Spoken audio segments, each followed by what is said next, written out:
Hello everyone. Today we are going to look into the 3 key lessons from the book Principles by Ray Dalio. Lesson number 1 is to choose your goal.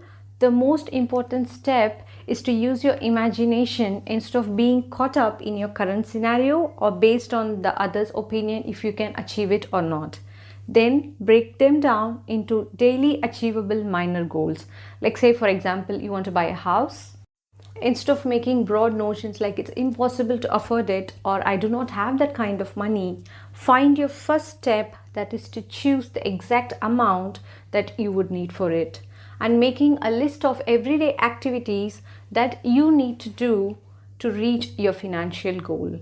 Constantly notice if your minor actions match your dream. If your little outcomes match your final goal, then keep moving forward. If not, then go back to your activities and make some changes. Day by day, your path becomes more clear. The great philosopher Socrates says that falling down is not a failure.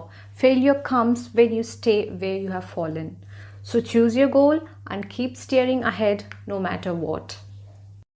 Lesson number 2 is to allow failures to teach you.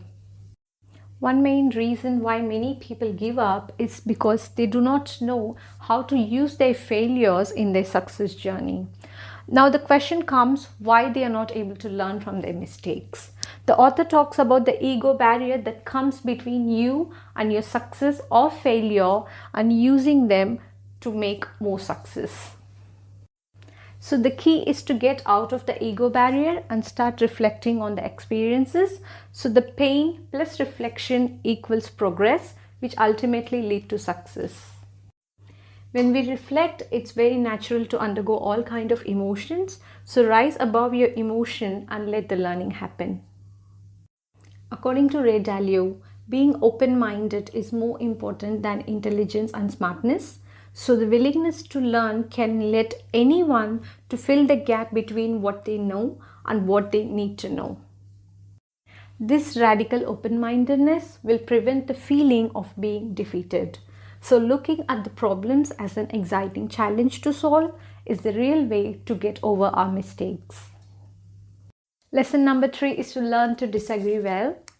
The biggest power that we all have and most of the people fail to utilize is to choose when to say yes and when to say no. Now ask yourself these 3 questions. Question number 1, what are the things that you disagree with? Question number 2 is, do you disagree with them sometimes or all the times? Question number 3 is how to express your disapproval. When you choose these 3 things, you'll get more clarity. Have you ever noticed anyone who tend to over-argue or over-analyze the situation? The secret is to choose a point to move on to what should be done rather than dwelling over the same thing. So that gets more relevant to solve it. Ray Dalio calls on having a communication system to clearly explain your logic. And as you keep practicing it, it gets much easier in the future, including the hardest bit.